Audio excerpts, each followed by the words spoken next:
Assalamualaikum warahmatullahi wabarakatuh. Selamat siang, salam sejahtera.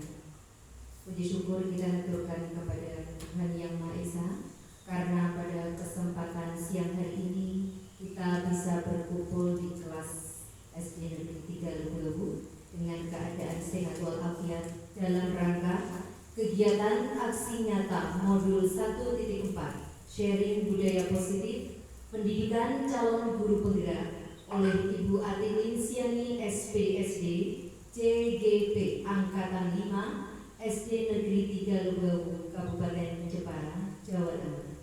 Sholawat serta salam tidak lupa kita haturkan kepada junjungan Nabi Agung Muhammad SAW yang kita nanti-nantikan syafaatnya fil yaumil akhir.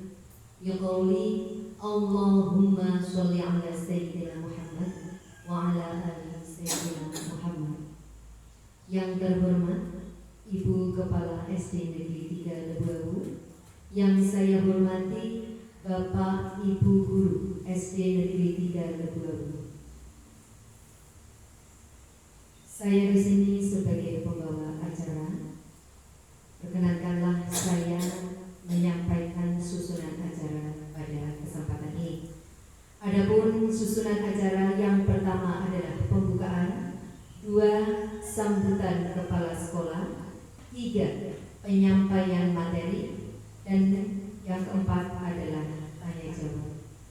Mari Bapak Ibu semua kita buka acara pada siang hari ini dengan bacaan Bismillah bersama-sama. Mari saya hantarkan.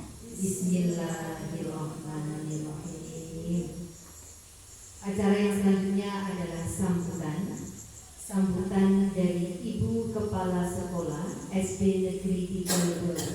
Kepada beliau Ibu Ernawati SPD, saya persilakan.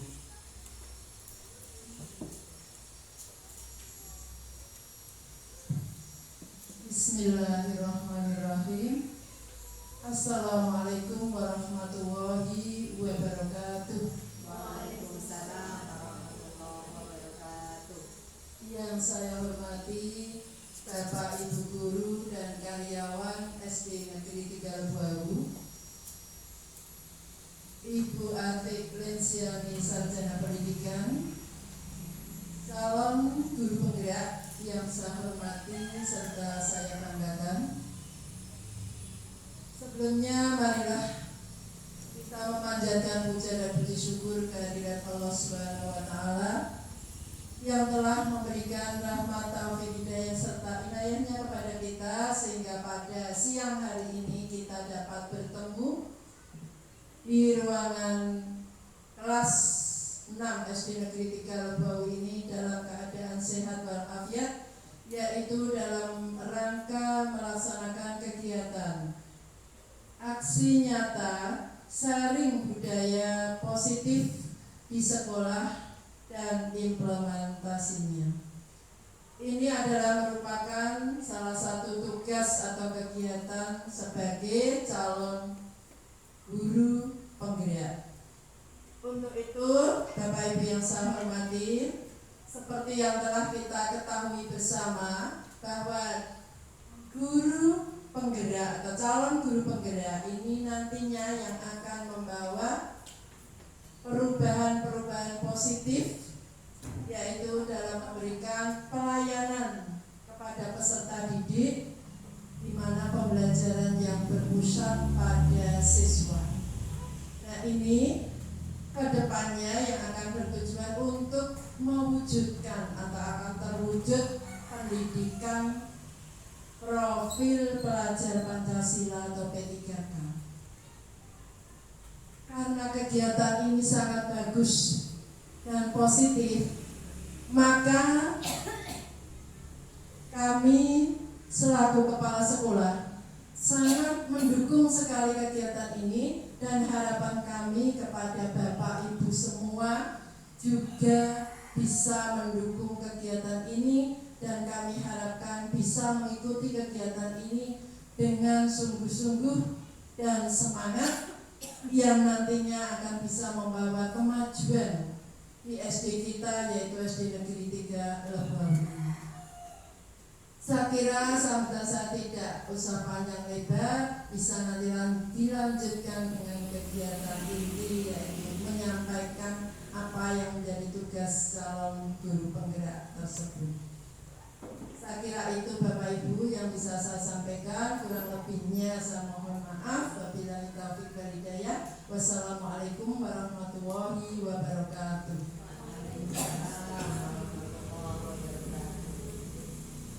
Acara selanjutnya adalah penyampaian materi. Penyampaian materi akan disampaikan oleh Ibu Ati Insiani, SPSD.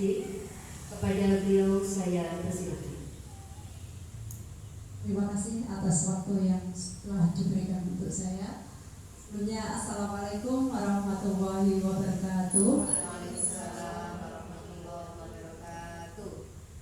Pada kesempatan kali ini saya akan melaksanakan aksi nyata modul 1.4, yaitu sharing budaya positif. Saya akan menyampaikan pemahaman saya tentang materi budaya positif yang saya peroleh dari pendidikan calon guru penggerak. Adapun capaian umum dari modul 1.4 tentang budaya positif yaitu memahami konsep pendidikan menurut Ki Hajar Dewantara dihubungkan dengan konsep budaya dan lingkungan positif di sekolah yang berpihak pada murid. Kita ketahui bersama, pendidikan menurut Ki Hajar Dewantara tujuannya adalah menuntun segala kodrat yang ada pada anak agar anak bisa mencapai kebahagiaan dan keselamatan setinggi-tingginya. Diharapkan melalui penanaman budaya positif di sekolah, anak akan mendapatkan keselamatan dan kebahagiaan sesuai dengan filosofi Ki Hajar Dewantara. Selanjutnya, melakukan evaluasi dan refleksi tentang praktik disiplin dalam pendidikan Indonesia secara umum untuk mendapatkan pemahaman baru mengenai konsep disiplin positif untuk menciptakan murid dengan profil pelajar Pancasila. Saat ini kita telah marak-maraknya menyambut dan melaksanakan kurikulum merdeka ya Bapak Ibu. Yang paling digalakkan adalah tercapainya profil pelajar Pancasila. Ya, kebetulan saat ini sudah dilaksanakan untuk kelas 1 dan kelas 4. Tahun depan mungkin semua kelas sudah melaksanakannya, gitu ya. Selanjutnya, memahami peran sebagai guru untuk membangun budaya positif dengan menerapkan konsep disiplin positif dalam berinteraksi dengan murid. Adapun topik dalam materi budaya positif ini ada 6. Yang pertama tentang disiplin positif dan nilai-nilai kebajikan universal. Yang kedua tentang teori motivasi, hukuman, dan penghargaan, serta restitusi. Yang ketiga tentang keyakinan kelas. Yang keempat kebutuhan dasar manusia dan dunia berkualitas. Yang kelima restitusi yang meliputi 5 posisi kontrol. Yang keenam restitusi segitiga restitusi. Pembelajaran yang pertama yaitu tentang disiplin positif dan nilai-nilai kebajikan universal. Mohon izin saya berdiri ya. Mari kita belajar tentang perubahan paradigma. Mari kita melakukan kegiatan kepalan tangan. Saya akan membawa selembar kertas. Saya akan meminta kepada salah satu Bapak Ibu guru untuk menuliskan apa yang paling berharga dalam hidup panjenengan. Saya minta Bu Tia ya, ditulis.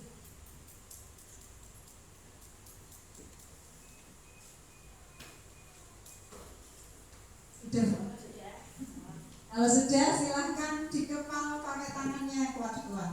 Nah, kalau sudah dikepal, saya mohon Bapak atau Ibu guru merayu. Boleh, memujuk boleh, menghardik juga boleh, menyuap pun juga boleh. Agar Bu Tia mau membuka genggaman tangannya. Silakan, siapa yang bersedia? Monggo. Bu, ya Bu Cici, monggo.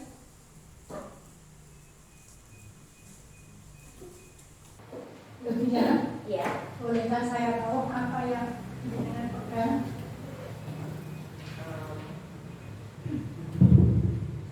Mohon maaf, ini adalah dari saya. Jadi saya tidak akan memberitahu ke siapa. Penting banget ya. Sangat penting. Seandainya saya memintanya sedikit tahu, Mohon maaf, ya. Sedikit banyak tidak akan saya kasih tahu ke orang lain atau saya berikan ke orang lain. terus harus gimana caranya supaya jenengan boleh memberitahu pada saya? Atau mungkin saya mengasih sesuatu, atau saya bisa mentraktir jenengan atau gimana?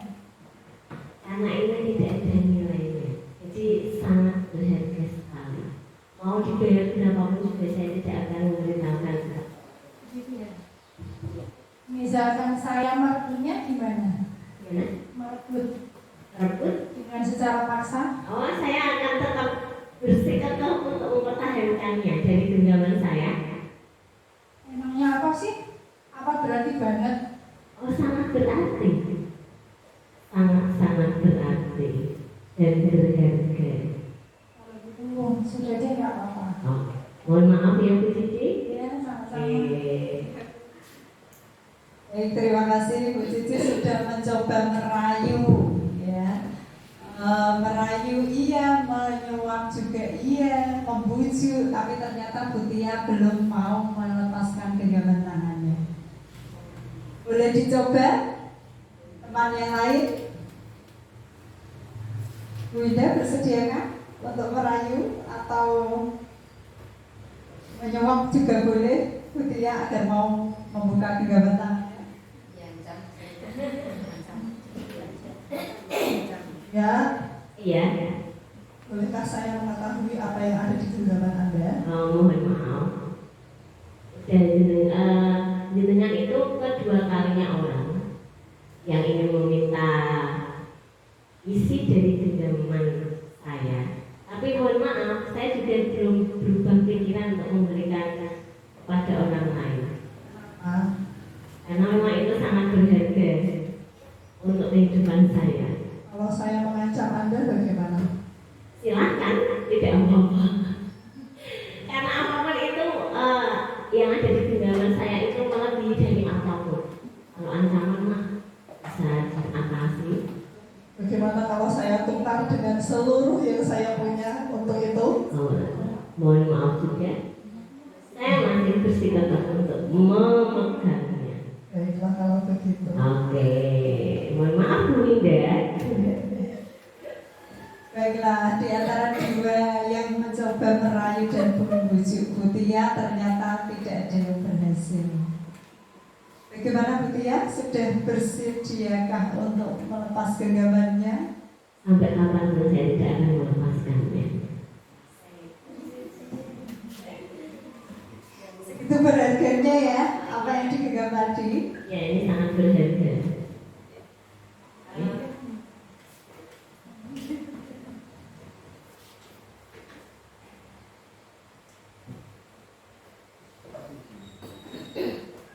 Baiklah, percobaan merayu, menghardik, menyuap dan sebagainya tadi ternyata tidak membuahkan hasil. Nah, sekarang kalau Bu Tia sendiri dari motivasi dirinya sendiri ingin membuka sendiri, kira-kira apa yang ada pada genggaman Bu Tia? Sekarang Bu Tia sudah berkemauan sendiri mau membuka tangannya. Coba diceritakan bersama teman-teman.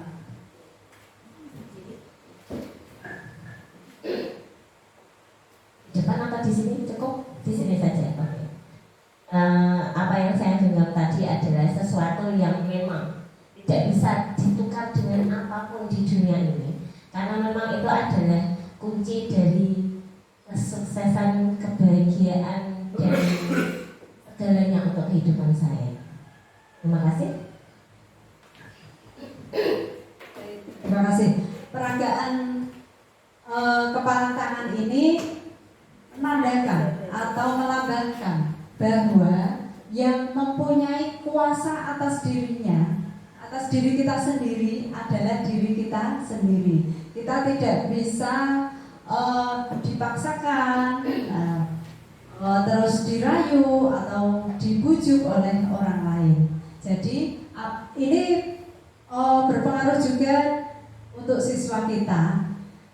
Kesadaran dirinya muncul itu jika ada motivasi dari dirinya sendiri, tidak dipaksakan oleh gurunya atau orang tuanya gitu. Okay?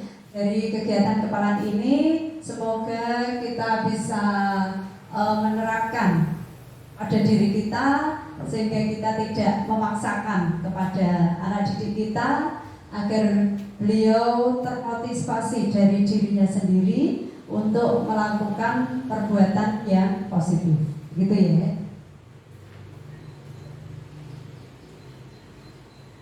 Selanjutnya, perubahan paradigma teori kontrol atau ilusi kontrol. Nah, ilusi itu anggapan diri kita menganggap bisa mengontrol murid. Sebenarnya, guru tidak bisa mengontrol murid. Yang bisa mengontrol murid adalah dirinya sendiri. Meskipun terlihat tampak murid mau dikontrol oleh guru, itu saat itu beliau sedang dalam kondisi mau dikontrol atau mengizinkan dirinya untuk dikontrol oleh orang lain. Kalau dia tidak berkeinginan, tidak mengizinkan untuk dikontrol orang lain, maka dia tidak akan mau terkontrol oleh orang lain. Selanjutnya, ilusi bahwa kritik dan membuat orang merasa bersalah dapat menguatkan karakter. Kadang kita beranggapan kita mengkritik murid atau membuatnya merasa bersalah. Misal ada murid yang tidak mengerjakan PR. Nah, kalau begini kamu tidak mengerjakan soal, bagaimana kalau orang tuamu tahu? Apa orang tuamu tidak sedih? Ya, kita kan terus sebagai murid merasa bersalah. Oh, aku sudah mengecewakan orang tuaku atas kritikan bapak atau ibu gurunya tadi. Nah, dari situ dia akan merasa bersalah. Dia akan merasa, oh aku tidak bisa membanggakan orang tuamu. Terus dia merasa dirinya negatif, tidak mempunyai arti yang positif untuk orang lain, sehingga bisa menurunkan karakter dari siswa tersebut. Selanjutnya, ilusi bahwa semua penguatan positif, efektif dan bermanfaat. Dan keempat, ilusi bahwa orang dewasa memilih hak untuk memaksa. Kadang kita merasa lebih tua, lebih dewasa daripada murid-murid kita selalu memaksakan apa yang kita anggap benar. Padahal siswa memiliki karakter dan karakteristik dan minat masing-masing. Misalkan yang tidak suka matematika, kita paksa, ayo kamu pasti bisa. Padahal dia karakteristiknya mampunya di pelajaran SPDP misalnya. Berarti kita tidak bisa memaksa anak tersebut untuk berbuat sesuai keinginan kita.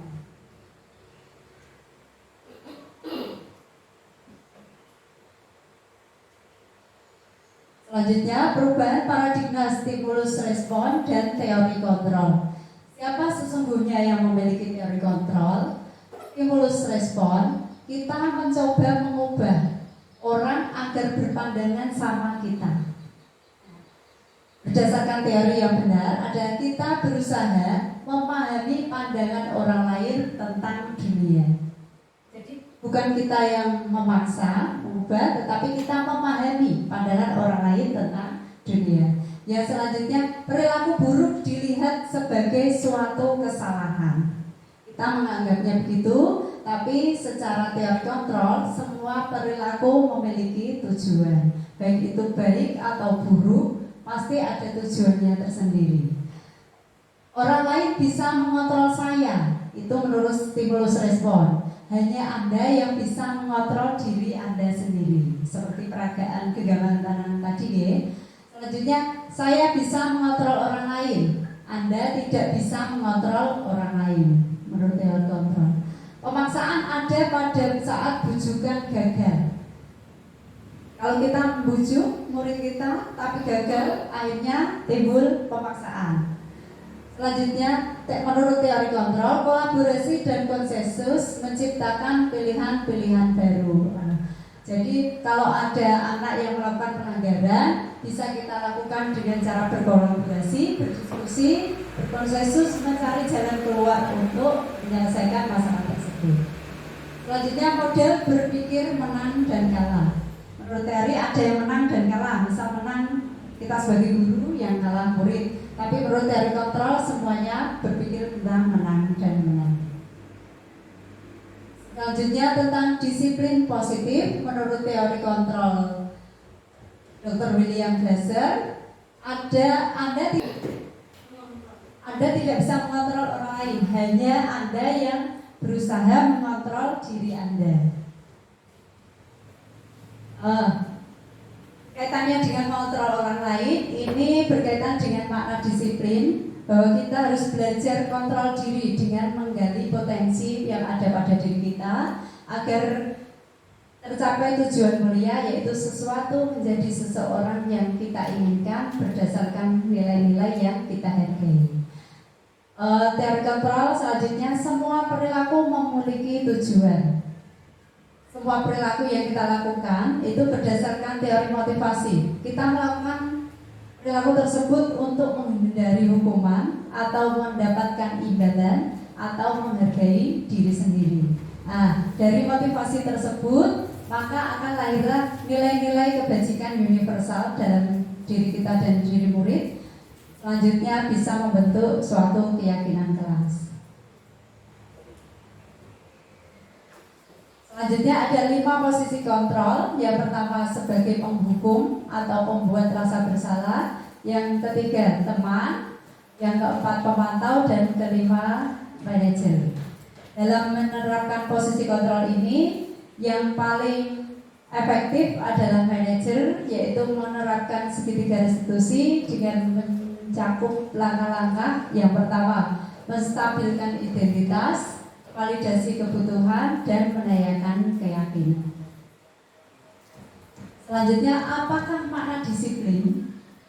Disiplin berasal dari bahasa Latin, yaitu disciplina, yang artinya belajar. Disiplin diri membuat orang menggali potensinya menurut sebuah tujuan apa yang dia hargai. Namun dalam budaya kita, makna kata disiplin telah berubah menjadi sesuatu yang dilakukan seseorang pada orang lain untuk mendapatkan kepatuhan. Jadi disiplin dilakukan pada orang lain agar orang lain tersebut patuh, gitu ya. Selanjutnya, kecenderungan umum adalah menghubungkan kata disiplin dengan ketidaknyamanan, bukan dengan apa yang kita hargai dan pencapaian suatu tujuan mulia. Jadi kita melaksanakan disiplin itu karena kita takut menghadapi hukuman atau tidak mendapatkan ketidaknyamanan, daripada berasal dari kita sendiri agar kita dihargai oleh orang lain. Tentang nilai-nilai kebajikan universal adalah sifat-sifat positif manusia yang merupakan tujuan mulia yang ingin dicapai setiap individu. Nilai-nilai tersebut bersifat universal dan lintas bahasa, suku bangsa, agama, maupun latar belakang. Setiap perilaku atau perbuatan memiliki suatu tujuan. Dengan mengaitkan nilai-nilai kebajikan yang diyakini seseorang, maka akan tumbuh motivasi intrinsiknya, sehingga menggerakkan motivasi dari dalam untuk dapat mencapai tujuan mulia yang diinginkan. Menurut Diana Gessen tahun 1998. Adapun nilai-nilai kebajikan universal yang negara kita sedang canangkan, yaitu profil pelajar Pancasila yang meliputi 6 karakter. Yang pertama beriman, bertakwa kepada Tuhan Yang Maha Esa dan berakhlak mulia. Selanjutnya mandiri, yang ketiga bernalar kritis, keempat berkebinekaan global, kelima bergotong royong, dan yang terakhir penutup. Selanjutnya pembelajaran kedua yaitu tentang teori motivasi, hukuman, dan penghargaan serta restitusi. Teori motivasi perilaku manusia. Kita melakukan perbuatan atau perilaku atas dasar yang pertama untuk menghindari ketidaknyamanan atau hukuman. Jadi kita melakukan perbuatan, kita berpikir apa yang akan terjadi apabila saya tidak melakukannya. Itu termasuk motivasi eksternal. Yang kedua, untuk mendapatkan imbalan dari orang lain atau institusi.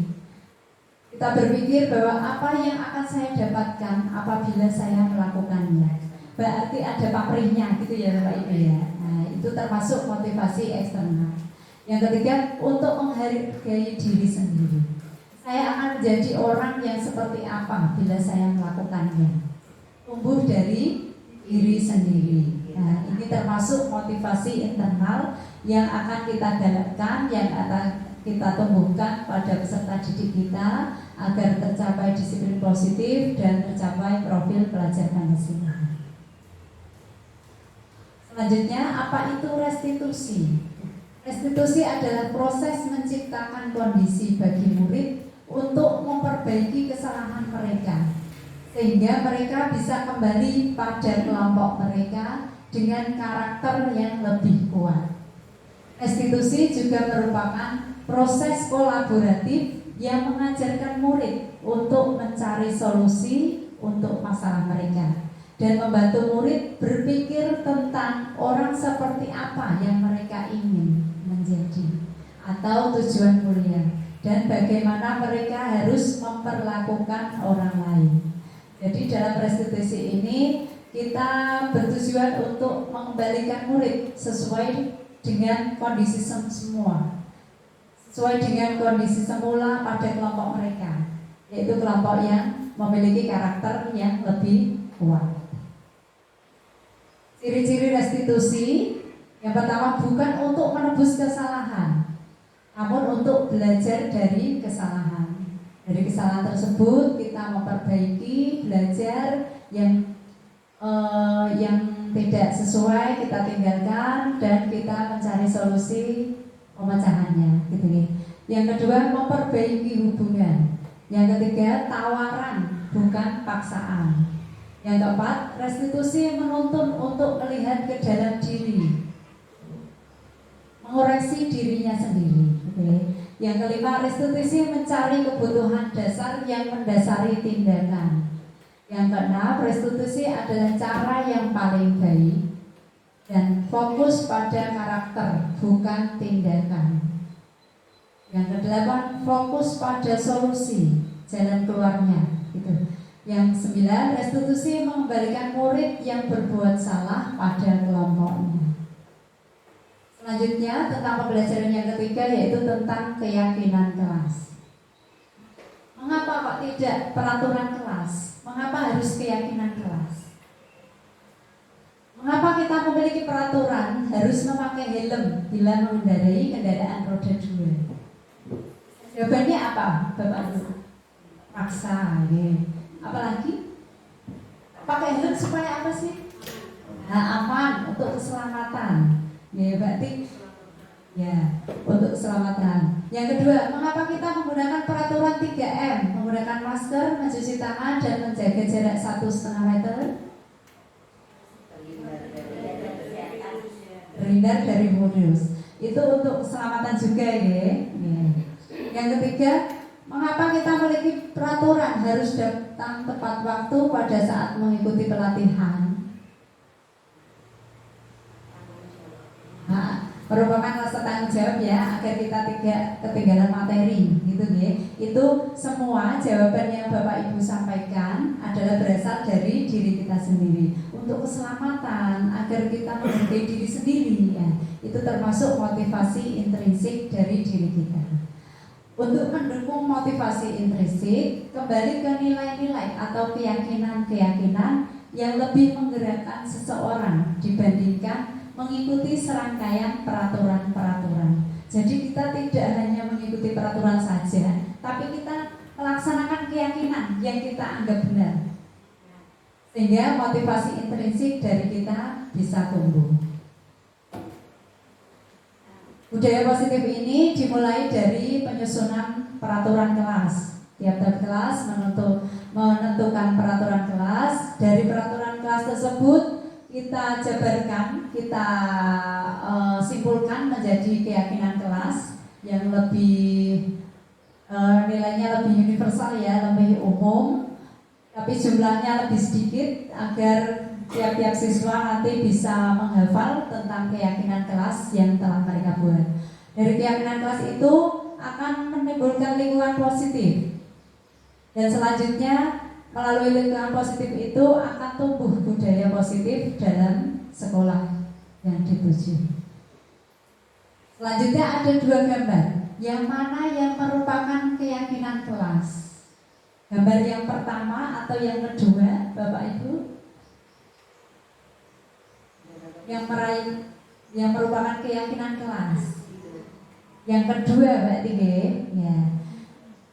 Ternyata benar. Yang kanan adalah atau yang kedua itu adalah keyakinan kelas. Di situ terdapat kata saling menyayangi. Nah, kita yakin melalui saling menyayangi kita akan tumbuh bersatu, tumbuh budaya positif dalam kelas kita sehingga kelas kita terasa aman, nyaman, dan menyenangkan. Selain itu juga ada semangat dalam belajar. Selanjutnya kegiatan pendalaman keyakinan kelas menggunakan tabel T dan Y. Ada kata hormat, bekerja, diterima, dan dimiliki. Hormat, kami meyakini bahwa sangat penting untuk menghormati semua orang dan barang milik orang lain. Kita menggunakan tabel Y, kita bisa mengidentifikasi murid kita melaksanakan hormat itu bila terlihat yang seperti apa murid kita, Bapak Ibu. Patuh pada nasihat kita, gitu ya. Kalau terdengar murid diklasifikasikan hormat, terdengar, berarti tidak ramai. Terus apa lagi? Selalu mengucapkan salam, hormat atau tidak? Ya, termasuk hormat. Yang selanjutnya berperilaku hormat itu yang seperti apa? Sopan, salam bila ketemu, menundukkan badan, ya itu definisi hormat dari yang terlihat, terdengar, dan berperilaku. Selanjutnya tentang hormat tampak seperti dan tidak tampak seperti. Misalkan tampak seperti kalau bertemu orang lain tidak saling menyapa. Ini tampak seperti atau tidak tampak seperti? Cuek gitu ya. Itu tidak tampak seperti. Kalau yang tampak seperti saling menyapa, senyum, salam. Nah, ini hasil pendalaman keyakinan kelas dengan tabel T dan Y.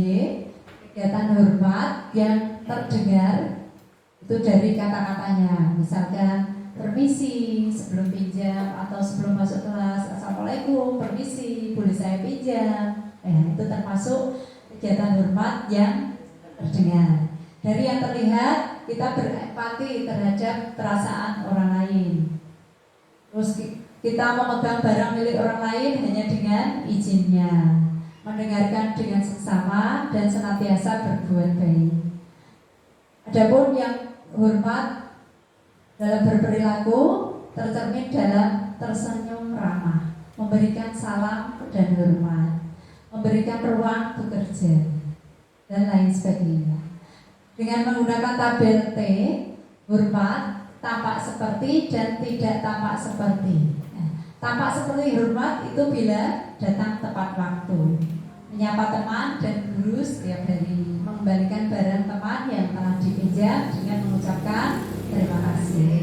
Yang tidak tampak hormat itu sering hadir terlambat, tak acuh pada teman, tidak mengembalikan barang yang telah dipinjam dan meletakkan barang secara sembarangan. Selanjutnya perbedaan peraturan dan keyakinan kelas.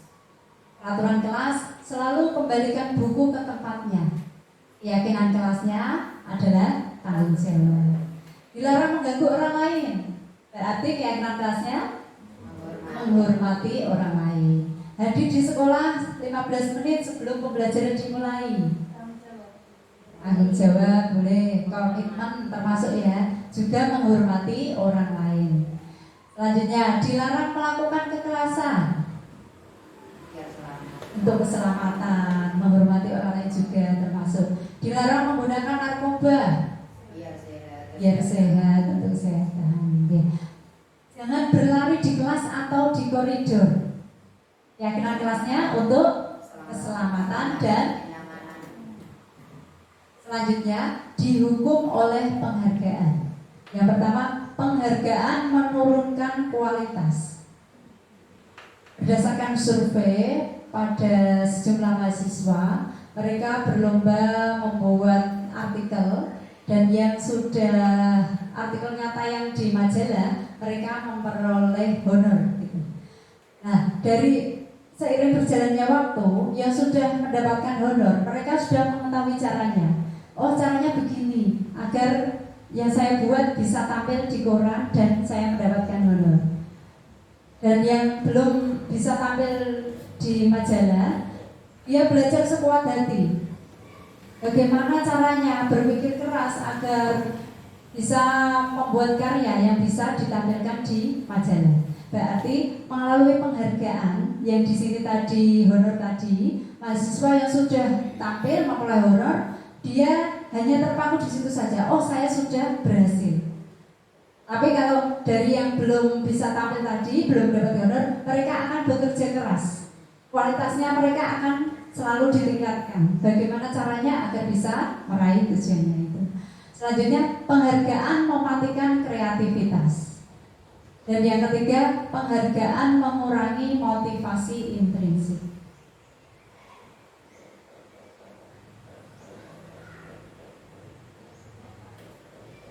Nah, berikut ada tindakan guru. Ini berkaitan dengan kegiatan kita sehari-hari ya Bapak Ibu.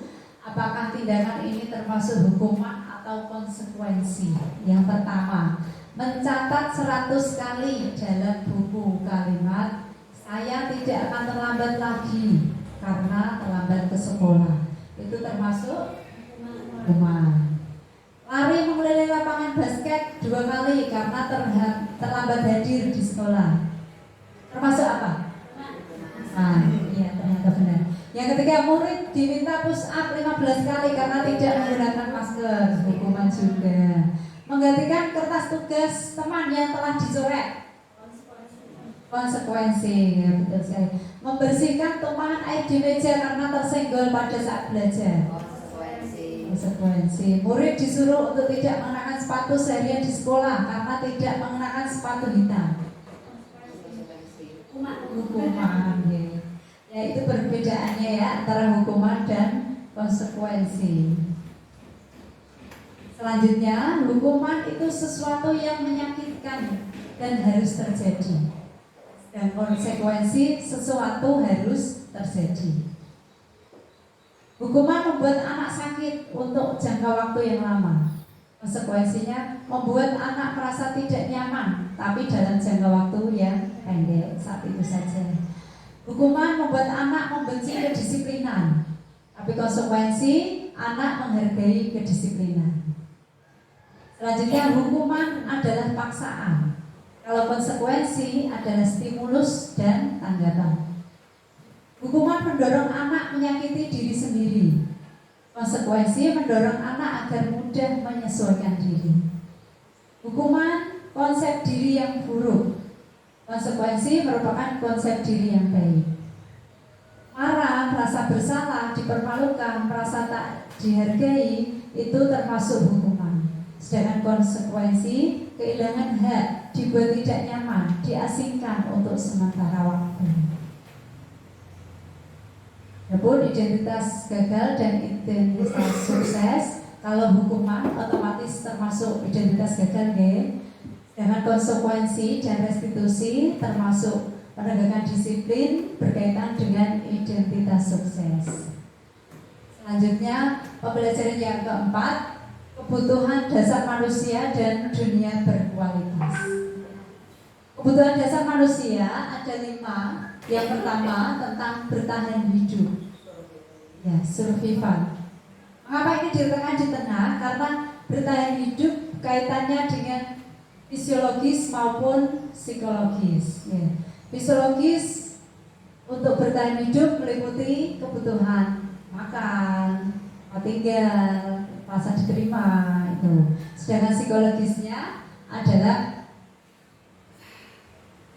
rasa aman, itu termasuk psikologis dari bertahan hidup. Yang kedua, kasih sayang dan rasa diterima. Yang ketiga, penguasaan. Pengakuan untuk dihargai atau dianggap berharga oleh orang lain, itu termasuk kebutuhan dasar manusia, yaitu penguasaan. Selanjutnya, freedom atau kebebasan. Seseorang memilih untuk memiliki banyak pilihan, banyak bergerak, mencoba hal-hal yang baru. Itu kaitannya dengan kebutuhan kebebasan. Selanjutnya, kebutuhan fun atau kesenangan. Berarti anak ingin bermain, ingin tertawa dalam kesehariannya. Nah, selanjutnya ada kisah seperti ini. Ibu Ambar, guru wali kelas 2 di SD Pelita Hati, sedang bingung menghadapi ulah salah satu muridnya di kelas, yaitu Doni. Beberapa anak di kelas 2A telah datang padanya dan mengeluhkan Doni yang seringkali meminta bekal makan siang mereka dengan paksa. Jika Anda menghadapi situasi seperti Ibu Ambar, apa yang Anda lakukan? Kira-kira apa yang kita lakukan? Pasti kita akan menanyai Doni, alasannya ya. Nah, menurut Anda, kira-kira apa alasan Doni melakukan hal itu? Cari perhatian. Kalau cari perhatian, berarti kebutuhan yang dia butuhkan, kebutuhan apa? Kasih sayang. Ya. Kira-kira kalau alasan Doni, karena lapar Bu, aku tidak dibawain bekal oleh ibuku, berarti apa? Motivasi dari dirinya apa? Ingin bertahan hidup. Kalau alasannya, aku merasa hebat, aku ditakuti teman-temanku, aku ya itu untuk meraih kekuasaan atau power. Selanjutnya, misal aku iseng saja, aku suka lihat teman-temanku marah padaku, untuk mencari kesenangan. Jadi kita melihat alasan Doni untuk melakukan perbuatan itu tadi, kita cari alasannya, kita cari kebutuhannya. Berdasarkan alasan tersebut, kita dapat mengetahui kebutuhannya dan kita mencari langkah-langkah yang akan kita ambil untuk menyelesaikan masalah itu. Oke. Selanjutnya, ketika murid melakukan suatu perbuatan yang bertentangan dengan nilai-nilai kebajikan atau melanggar peraturan, hal itu sebenarnya dikarenakan mereka gagal memenuhi kebutuhan dasar mereka. Seperti tadi, Doni, aku iseng saja, aku lihat temanku marah, aku senang. Berarti kebutuhannya dia apa? Dia ingin meraih kesenangan. Aku meminta makanan temanku karena ibuku memberikan bekalnya tetap. Itu saja pilihannya, tidak ada variasi. Berarti bosan berarti kebutuhannya apa? Untuk mencari kebebasan. Gitu ya. Kita cari alasannya, kita tahu apa kebutuhannya, sehingga mereka melakukan pelanggaran atau tindakan indisipliner. Yang kelima, posisi kontrol. Posisi kontrol, ada identitas kontrol. Guru sebagai penghukum, guru sebagai pembuat orang merasa bersalah, guru sebagai teman, pemantau, dan manajer. Mari kita praktik ya. Oke. Biasanya kalau di kelas kita ada yang melanggar peraturan, bagaimana kita tindakannya? Monggo siapa mau praktik jadi gurunya dan jadi muridnya? Ujian? Sama kita? Ibu guru? Saya di depan.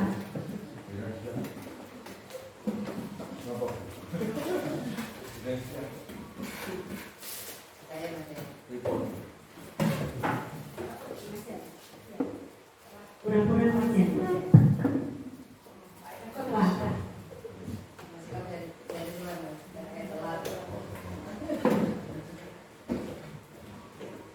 nomornya ya Bu ya. Yuk, sebelum kita mulai anak-anak berdoa dulu ya, dipimpin sama Mas Abdi. Yuk, doa. Assalamualaikum Bu. Oh, sebentar. Oh, Mas Eko, telat. Kenapa telat Mas Eko? Ini Mas Eko, ke depan. Mas Eko ini sudah telat ke berapa kalinya coba? 5 kali. Masih ingat ya anak-anak 5 kali. Kemarin yang pertama katanya perutnya mencret. Terus kemarin matanya sakit. Ini apa lagi ya Mas Eko ya? Oh, ya. Adiknya, nggak ada yang mengantar di rumah. Ibu lagi berangkat. Kerja. Oh begitu. Ya, baik. Kalau begitu, ini sudah yang kelima. Jadi ibu berikan konsekuensinya ya Mas Eko. Nanti, ini tetap ikut pelajaran ya. Diberikan tugas. Karena Mas Eko ini pintar menggambar. Jadi nanti Mas Eko menggambar di kertas A4 warna yang bagus ya. Ya, Bu. Temanya tentang kebersihan lingkungan. Ya, nanti kalau sebelum pulang sekolah sudah dikumpulkan. Itu baru. Kira-kira siap apa tidak? Ya Bu. Siap. Kalau siap silakan duduk. Ya, besok tidak boleh terlambat lagi. Itu ya Bu ya. Sudah? Oke, terima kasih. Terima kasih. Itu tadi contoh kontrol yang sudah diperhatikan oleh teman-teman kita. Kalau dari 5 posisi kontrol tersebut, berarti yang dilakukan Bu Dian tadi termasuk penghukum atau pembuat orang merasa bersalah, atau teman, atau pemantau, atau manajer. Pak Eko tadi terlambat, terus konsekuensinya harus menggambar di kertas A4. Berarti apa? Penghukum. Nah, penghukum termasuk posisi kontrol yang belum ideal. Yang paling ideal dalam teori ini adalah manajer. Mari kita belajar bersama mengenai teori manajer agar kita bisa menerapkannya dalam kelas kita sehingga terbentuk budaya positif. Begitu ya.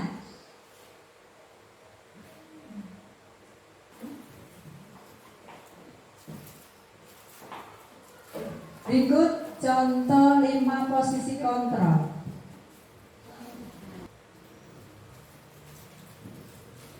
Untuk lebih memahami kelima posisi tersebut, mari kita saksikan kasus Naren yang terlambat hadir 20 menit di sekolah dan melihat bagaimana kelima posisi kontrol dalam menghadapi masalah tersebut.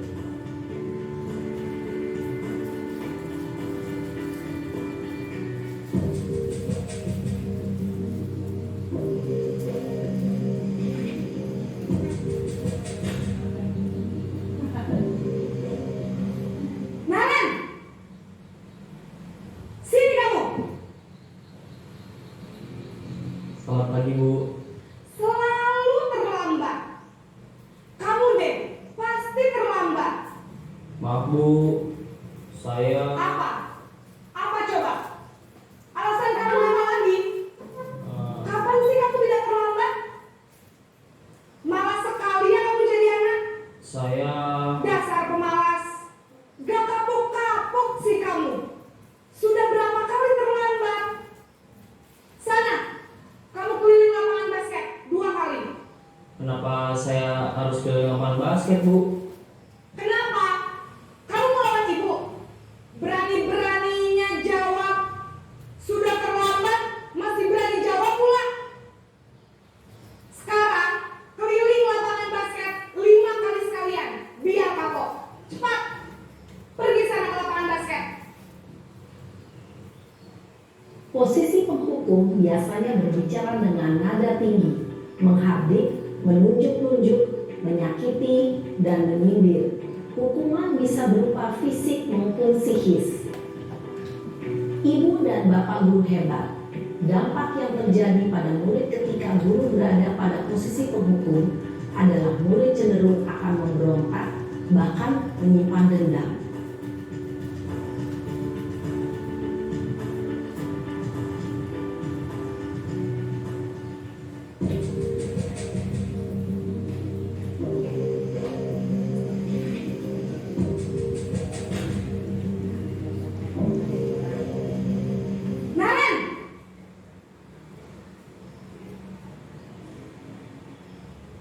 Bu. Naren, kamu kenapa terlambat lagi, nak? Ya Tuhan, Naren, kamu senang ya bikin ibu susah ya?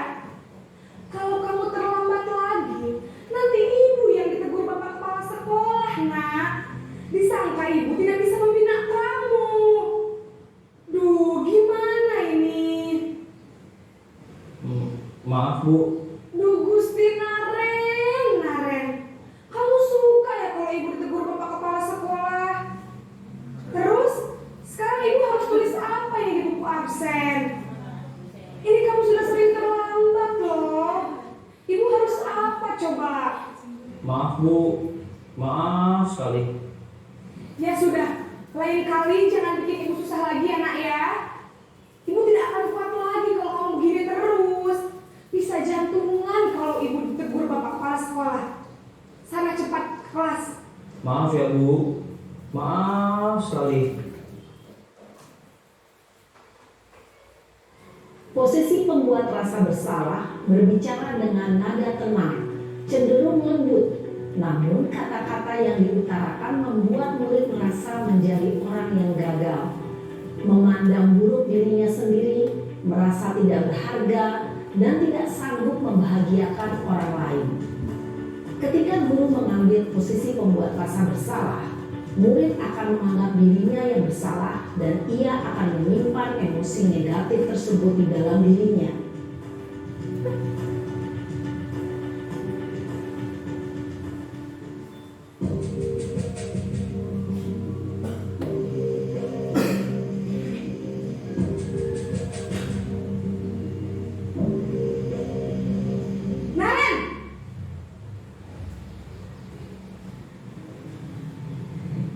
Selamat pagi Bu. Wah, sudah jam berapa ini nak? Terlambat lagi ya sayang.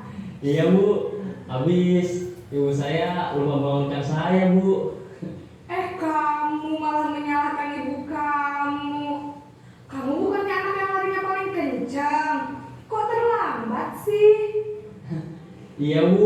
Saya memang terlambat bangun tadi. Jadi biarpun saya lari kencang, tetap gak kekejar Bu.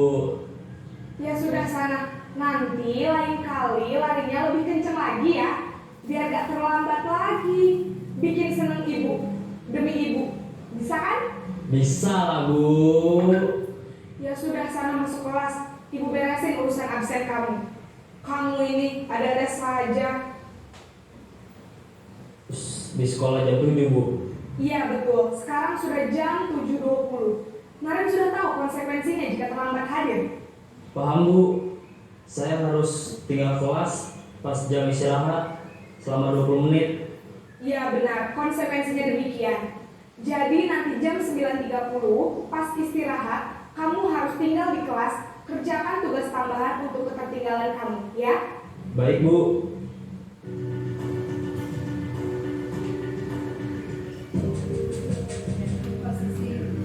Posisi manajer yang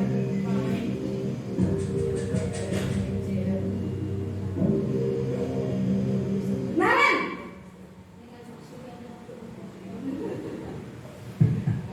Selamat pagi Bu. Selamat pagi Naren. Maaf Bu, saya terlambat. Iya, sekolah masuknya jam 7, sekarang sudah jam 7.20. Jadi sekarang bagaimana ini Naren? Maaf Bu, saya lupa setel alarm saya semalam. Baiklah, menurut kamu, keyakinan sekolah yang mana yang perlu kamu tingkatkan? Menghargai diri sendiri dan orang lain mungkin ya Bu. Setuju. Jadi, apakah Naren meyakini prinsip saling menghormati tersebut? Iya Bu, saya meyakininya. Apakah Naren bersedia memperbaiki masalah keterlambatan ini? Bersedia Bu. Bagaimana kamu akan memperbaiki masalah keterlambatan ini? Saya akan coba untuk tidak lupa menyetel alarm saya Bu. Baik, kalau Naren lupa menyetel alarm di rumah, ada orang yang kira-kira bisa bantu mengingatkan tidak? Ada Bu, kakak saya, Kak Emma. Ada lagi selain Kak Emma? Selain Kak Emma, ada ibu saya. Baik, jadi yang mengingatkan Naren adalah Kak Emma dan ibu kamu ya? Kira-kira akan mulai setel alarm kapan nih, Naren? Setelah pulang sekolah, akan segera saya lakukan. Baik, jadi Naren akan setel alarm untuk bangun besok pagi dan akan diingatkan oleh kakak dan ibunda Naren ya. Ada lagi yang mungkin perlu dilakukan, Naren, agar tidak terlambat bangun lagi? Tidak ada, Bu. Baik, Naren, terima kasih untuk kerjasama kamu. Sekarang kamu perlu kembali ke kelas untuk belajar. Baik, Bu. Terima kasih. Baik, itu tadi posisi kontrol yang terakhir, posisi manajer yang paling ideal yang bisa kita gunakan dalam keseharian kita. Ya. Selanjutnya mengenai segitiga restitusi. Dalam posisi manajer tersebut kita akan menggunakan segitiga restitusi. Yang pertama yaitu menstabilkan identitas. Jadi kita membuat anak yang merasa gagal karena berbuat salah menjadi positif terhadap dirinya. Guru bisa berkata berbuat salah itu hal yang manusiawi. Tidak ada manusia yang sempurna. Bapak Ibu juga pernah berbuat salah. Jadi tidak mengecilkan hati dari murid tersebut yang telah melakukan kesalahan atau kegagalan. Selanjutnya validasi kebutuhan. Ini membantu siswa untuk mengenali kebutuhan yang ingin dipenuhinya ketika melakukan kesalahan itu. Pada dasarnya setiap tindakan manusia memiliki tujuan tadi ya. Our freedom, love, belongings, fun, and survival. Guru bisa berkata, kamu pasti punya alasan mengapa kamu melakukan tindakan ini. Apa yang penting bagi kamu? Apakah kamu bisa melakukan dengan lebih baik besok lagi? Bisa dilakukan seperti itu. Yang selanjutnya menanyakan keyakinan kelas. Anak melihat kesalahannya, kemudian dihubungkan dengan norma sosial dan nilai-nilai yang mendasari manusia berinteraksi dengan orang lain. Biasanya dikaitkan dengan keyakinan kelas yang sudah dibentuk oleh kelas tersebut. Guru biasanya berkata, apa nilai yang kita percaya di kelas? Misalnya saling menghargai, saling menghormati. Demikian materi dari budaya positif yang saya sampaikan. Selanjutnya adalah penerapan budaya positif yang sudah saya terapkan di SD Negeri 3 Lebu Anggun ini. Yang pertama yang saya terapkan adalah menyusun kesepakatan kelas.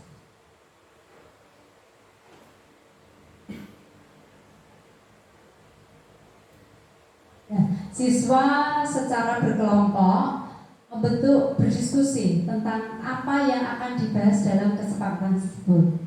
Karena siswa di kelas 6 ini ada 38 siswa yang begitu banyak.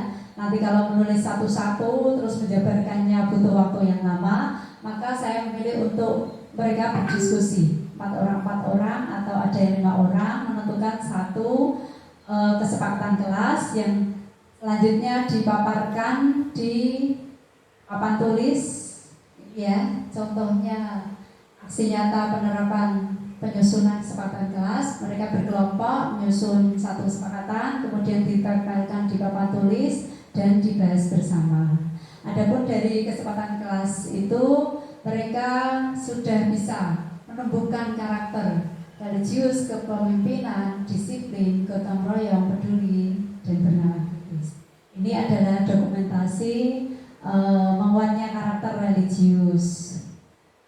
Kepemimpinan juga karakternya mulai tumbuh, berani menjadi seorang pemimpin. Ada karakter kedisiplinan, karakter gotong royong, karakter peduli, bertanggung jawab, dan bernalar Kristus.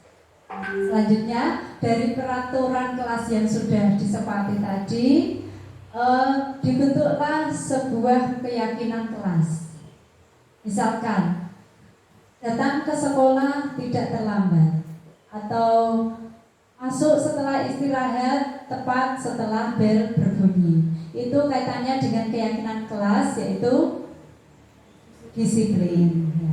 Terus misalnya tidak mengajak teman yang kulitnya berwarna hitam, tidak mengajak teman dengan nama ayah atau ibunya. Itu adalah keyakinan kelas dengan sifat saling menghargai.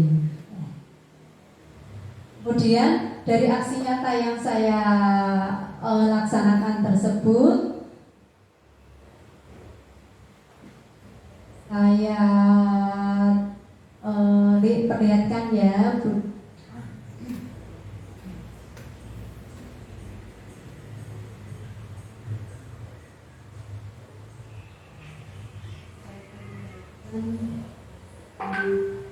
restitusi tadi yang sudah saya terapkan pada murid-murid saya. Ada 2 kasus. Kasus yang pertama yaitu mengejek temannya dengan nama orang tuanya. Adapun kasus yang kedua tidak mengumpulkan tugas.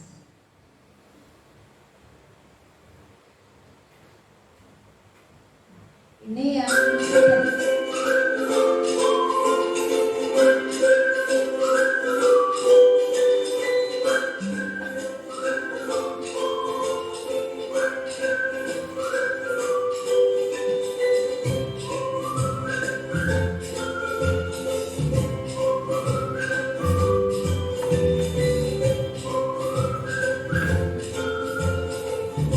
kasus yang pertama, seorang siswa Zaki dan Ais.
Ini tanggapan dari murid kaitannya dengan proses restitusi yang sudah saya laksanakan.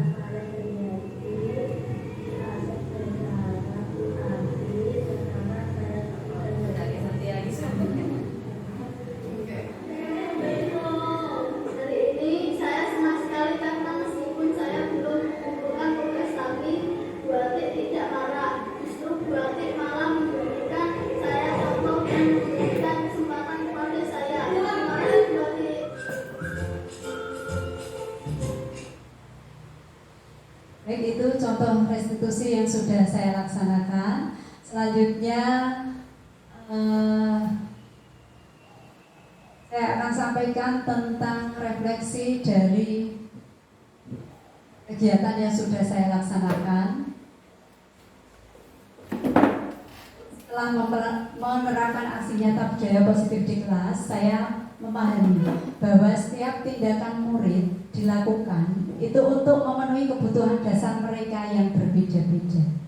Tadi ya, kebutuhan dasar tadi ada survival, fun, kebebasan, dan lain sebagainya. Agar menjadi individu yang selamat dan bahagia, kebutuhan dasar mereka harus terpenuhi secara positif. Saya juga memahami bahwa posisi kontrol sebagai manajer adalah posisi kontrol yang paling ideal agar dapat menanamkan disiplin positif pada murid melalui penerapan segitiga restitusi.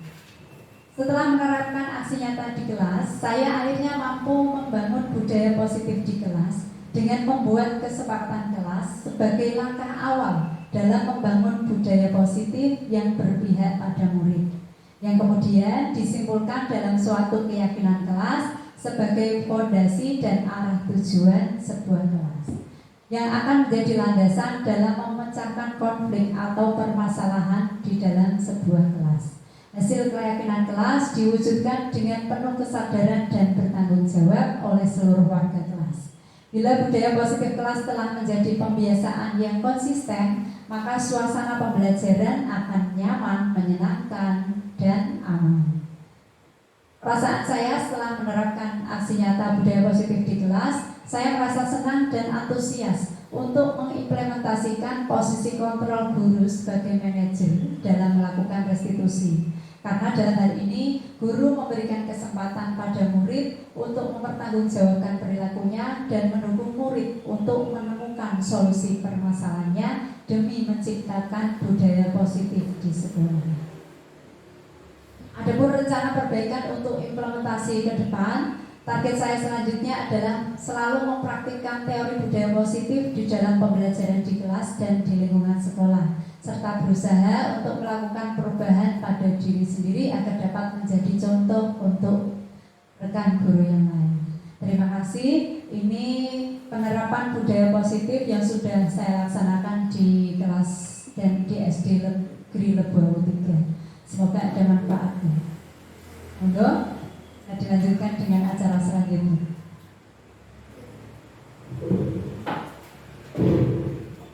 Acara selanjutnya adalah sesi tanya jawab. Kami berikan waktu kepada Bapak Ibu semua apabila ada yang memberikan suatu pertanyaan, boleh. Nanti ini dibuka untuk satu pertanyaan, satu kali sesi berapa pertanyaan? Dua ya. Monggo untuk Bapak Ibu yang berkenan untuk memberikan pertanyaan, silakan. Ya, silakan. Ini nanti ya bergantian Bu. Siapa duluan monggo? Terima kasih sekali Bapak Moderator dan Bapak semuanya, Bapak Ibu guru, kepala sekolah. Setelah melihat tayangan video tadi, sangat bermanfaat sekali ya. Jadi kita sebagai guru berpikir lagi. Kadang kita kalau melakukan anak ada yang buat kesalahan, kita langsung marah. Kadang sudah sabar, ya. Tapi ya begitulah anak ya. Kita tahu sendiri bahwa anak-anak memiliki berbagai macam karakter yang berbeda-beda. Ada anak yang sekali dua kali diingatkan dia bisa merubah sikapnya. Untuk katakanlah kalau dia ngomong sendiri, kalau dia terlambat. Ini di kelas saya sendiri ada. Dia itu sering terlambat. Saya sudah pakai tadi ya konsekuen, sudah awalnya kalau hukuman kan ya konsekuensinya. Terus kemudian saya tanya juga seperti tadi manajer ya, kenapa kamu terlambat? Kamu udah berapa? Itu tapi itu masih terus berulang sebenarnya. Ada sekali dua kali dia tidak terlambat. Senyum, saya senang, wah kamu nggak terlambat, senang sekali hari ini kamu nggak terlambat. Besoknya begitu lagi. Nah, dari yang sudah Ibu Adik jelaskan ini untuk konsep restitusi ini apakah masih berlaku atau bagaimana cara mengatasi anak ini yang masih sering mengulang gitu ya, yang karakternya ini buat kita mungkin sulit ya apa ya, itu bagaimana Bu ya? Terima kasih.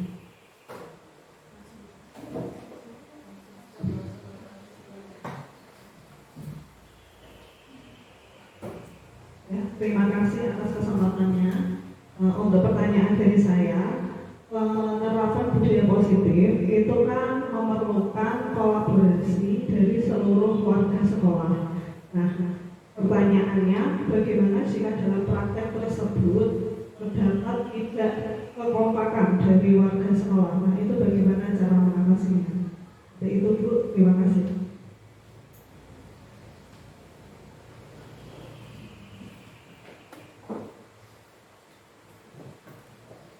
Baik, langsung saya jawab gitu ya Bu ya. Pertanyaan yang pertama dari Bu Dian tentang karakteristik siswa yang berbeda-beda, sudah menerapkan teori kontrol tapi masih saja berbuat yang sama ya. Mungkin selama ini Bu Dian belum menerapkan teori kontrol sebagai manajer. Sudah atau belum? Ya. Mungkin selama ini Bu Dian belum menerapkan segitiga restitusi yang meliputi validasi kebutuhan, terus menstabilkan identitas dan menanyakan keyakinan. Nah, saya yakin jika kita sudah menerapkan posisi manajer dengan menerapkan segitiga restitusi, lama-kelamaan siswa tersebut akan sadar. Langkah ini bisa kita lakukan dengan cara yang pertama, kita menyusun kesepakatan kelas dulu Bu. Setelah itu kita merumuskan keyakinan kelasnya agar setiap kelas, setiap peserta kelas meyakini bahwa nilai-nilai itu bisa benar adanya, sehingga muncul motivasi dari dirinya agar mau berubah. Setelah menerapkan proses restitusi tersebut, kok siswa tersebut masih berulang dengan yang sama, nah, kita jangan bosan-bosannya mencoba menerapkan restitusi ini.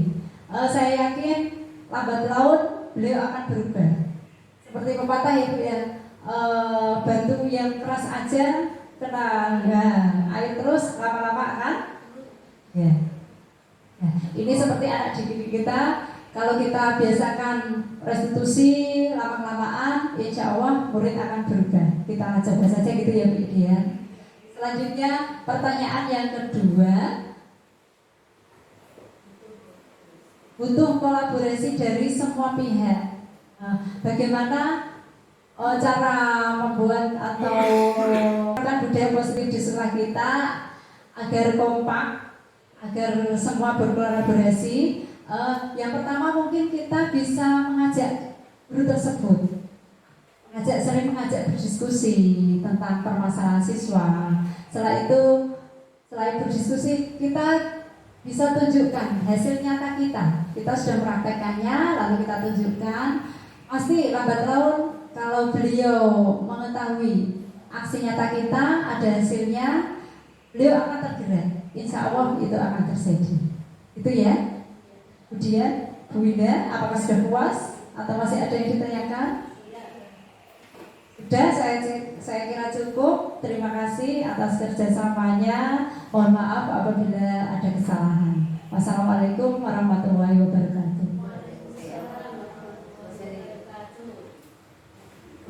Bapak Ibu yang berbahagia, acara demi acara sudah kita lalui bersama. Tibalah di ujung acara, yaitu acara penutup terakhir ya. Mari kita tutup acara ini dengan bacaan hamdalah bersama-sama. Mari saya dengarkan. Alhamdulillahirabbil alamin. Saya sebagai pembawa acara pada kesempatan ini meminta maaf yang sebesar-besarnya apabila ada salah-salah, apabila ada salah kata. Demikian dari saya. Billahi taufiq wal hidayah. Wassalamualaikum warahmatullahi wabarakatuh.